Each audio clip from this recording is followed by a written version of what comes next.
சக்சஸுக்காக work பண்ணாம எக்ஸலன்ஸுக்காக work பண்ணீங்கன்னா, இப்பொழுது என்ன செய்கிறனோ அதை முழுமையாக சிறப்பாக செய்வேன். சக்சஸ் உங்க பின்னாடி தொடர்ந்து வந்துட்டு இருக்கும். உங்களுடைய மிகப்பெரிய எதிரி என்னன்னா, அப்படியே மந்தமா அன்கான்சியஸாவே வாழறது. சில நேரத்துல இந்த ஆறுகள்ல நீர்ச்சுழல் உருவாகும்.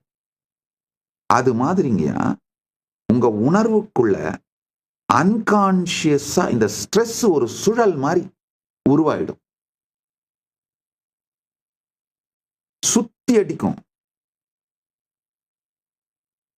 இந்த அன்கான்சியஸ் செல்ஃப் டாக்கும் அன்கான்சியஸ் ஸ்ட்ரெஸ்ஸும் அன்கான்சியஸ் ஐடென்டிட்டியை ஸ்ட்ரென்தன் பண்ணிக்கிட்டே போகும். அன்கான்சியஸ் ஐடென்டிட்டினா உங்களை பத்தி ஏன் நீங்க இந்த மாதிரி ஒரு கருத்து வச்சிருக்கீங்கன்னு கேட்டா லாஜிக் ஆன்சர் இருக்காது.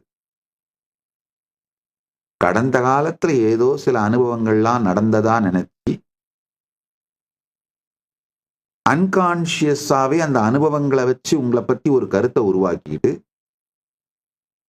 அன்கான்சியஸாவே அந்த சுய சந்தேகத்தை ரிஹர்சல் பண்ணி பண்ணி பார்த்து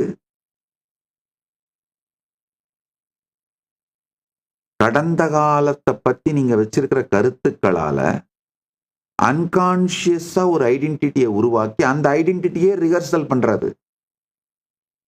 அதே மாதிரி அந்த அன்கான்சியஸ்னஸ்லயே உங்க ஃபியூச்சரையும் ப்ரெடிக்ட் பண்ணி பார்க்கறது. எப்ப பார்த்தாலும் இது நடந்துருமோ, அது நடந்துருமோ,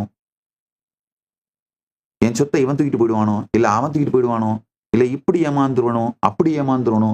அதுலயும் இந்த தருதரம் முடிச்ச டிவி சீரியல்களை பார்த்துட்டு அதை அப்படியே மனசுக்குள்ள எடுத்துட்டு வந்து உங்க ஃபியூச்சரை பத்தி அன்கான்சியஸா ஆழமான பயத்தை கிரியேட் பண்ணிட்டு, இதுல ஒரு கொடுமை என்னன்னா அதை இன்ட்யூஷன் வேற தலைப்பு கொடுத்துக்கிறது, டைட்டில் கொடுத்துக்கிறது. ஐயா நல்லா புரிஞ்சுக்கோங்க. இன்ட்யூஷன்னா என்னன்னு சொல்றேன் கேட்டுக்கோங்க. இன்ட்யூஷன் எப்போதுமே சுத்த புத்தியிலிருந்து வெளிப்படுவது. அது எதிர்காலத்தை பற்றிய எந்த பயத்தையுமே கொடுக்காது. அந்த எதிர்காலத்துல வரப்போகின்ற பிரச்சனைகளுக்கான தீர்வை மட்டும்தான் கொடுக்குங்கய்யா. அதான் இன்ட்யூஷன். எதிர்காலத்துல ஏதோ நடக்க போகுது, கெட்டது நடக்க போகுதுன்ற ஒரு பயம் மாதிரி வந்தாலே அது உங்க அன்கான்சியஸ் ஃபியரோட ரிஹர்சல். அன்கான்சியஸ் ஃபியர் உங்க ஃபியூச்சரை ப்ரெடிக்ட் பண்ணிட்டு இருக்கிறது. அதுதானே தவிர இன்ட்யூஷன் கிடையாது. இன்ட்யூஷனோட டெஃபனேஷனே இல்லைன்னா என்னன்னா, எக்காரணத்தை கொண்டும் எந்த பயத்தையும் அளிக்காதுதான் இன்ட்யூஷன். எந்த பயம் உங்களுக்குள் வந்தாலும் அது இன்ட்யூஷன் கிடையாது, உள்ளுணர்வு கிடையாது.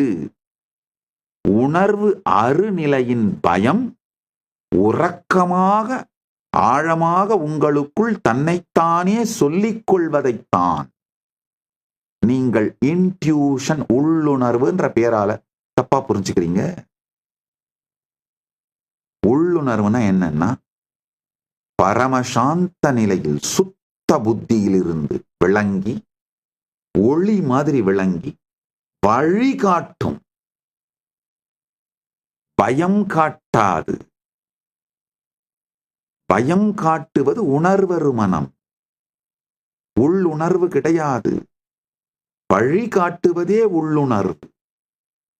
அதை முதல்ல புரிஞ்சுக்கோங்க. அதனால உங்களுடைய மிகப்பெரிய எதிரி என்னன்னா, அப்படியே மந்தமா அன்கான்சியஸாவே வாழறது. இதுக்கு ஒரு முக்கியமான சில காரணங்களையும் சொல்றேன், கேட்டுக்கோங்க. காலையிலிருந்து சாயந்தரம் வரைக்கும் உங்க நாளை பிரான்சைஸ் பண்ணி விட்டீங்கன்னா, காலையில எந்திரிப்போம், ஆபீஸ் போவோம், ஆபீஸ்ல 9 to 5 அந்த மேனேஜர் என்ன சொல்றானோ செய்வோம், ஆபீஸ்ல என்ன வேலையோ அதை செய்வோம். திரும்பி வண்டி ஏறி மெட்ரோவோ இல்ல பஸ்ஸோ பிடிச்சி வீட்டுக்கு வருவோம். வீட்டில் அம்மா என்ன செஞ்சு வச்சிருக்கோ, வீட்டம்மா என்ன சமைச்சு வச்சிருக்கோ அதை சாப்பிடுவோம். கொஞ்ச நேரம் அந்த டிவைஸை நோண்டுவோம், ஸ்க்ரோல் பண்ணுவோம், இல்லை டிவி ஆன் பண்ணி வச்சுட்டு பான்னு உட்காந்துருப்போம். அது என்ன முழுசா பார்த்தோன்னு கூட ஒரு 5 நிமிஷத்துக்கு அப்புறம் கூட ஞாபகம் இருக்காது. அப்படியே டயர்டாகி தூங்கிடுவோம். மறுநாள் காலையில் திரும்ப எந்திரிச்சு மனசுக்குள்ளேயே முடிஞ்ச வரைக்கும் உலகத்தில் இருக்க அத்தானா பேரையும் சபிப்போம், புலம்புவோம். சில நேரத்தில் யாராவது ஒருத்தர் உங்க புலம்பலை காது கொடுத்து கேட்கறதுக்கு ஆள் கிடைச்சிட்டா சத்தமாவே புலம்புவோம். உடனே திரும்ப ஆபீஸ் கிளம்பி ஓடுவோம். உங்க நாளை பிரான்சைஸ் பண்ணிட்டீங்கன்னாலிங்கயா கான்சியஸா வாழ வேண்டிய தேவை இல்லாம போயிடுதுங்கய்யா. அப்போ உங்க லைஃப் முழுக்கவுமே ஆட்டோ பைலட் மோட்ல போட்டு போயிடலான்னு பாக்குறீங்க. இந்த ஆட்டோ பைலட் மோட்ல போட்டு கார் ஓட்டுறதெல்லாம் ஓகேங்கய்யா. ஆனா ஆட்டோ பைலட் மோட்ல போட்டு லைஃப ஓட்டுறது, அந்த மாதிரி வாழறவங்க சோத்துக்கு பஞ்சம், பூமிக்கு பாரம்.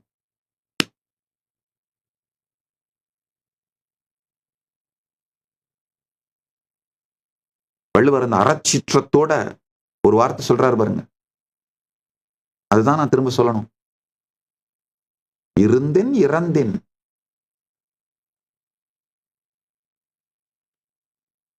அன்கான்சியஸ்னஸ் உங்க பாஸ்ட பேஸ் பண்ணி ஒரு லோ ஐடென்டிட்டியை ரிஹர்சல் பண்ணிக்கிட்டே இருக்கும்.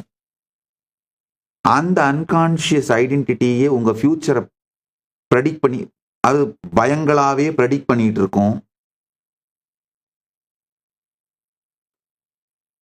கிருஷ்ணர் கீதையில ரொம்ப அழகா சொல்லுவாருங்கய்யா, கர்மண்யே வாதிகாரஸ்தே மாபலேஷு கதாச்சனகா. இது ஒரு ஆழமான சத்தியம். இதை புரிஞ்சுக்கிட்டீங்கன்னா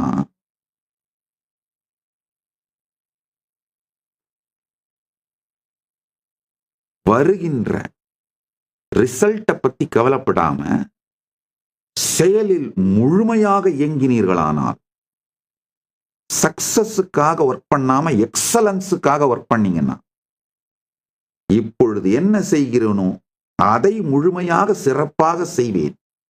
சக்சஸ் உங்க பின்னாடி தொடர்ந்து வந்துட்டு இருக்கும்.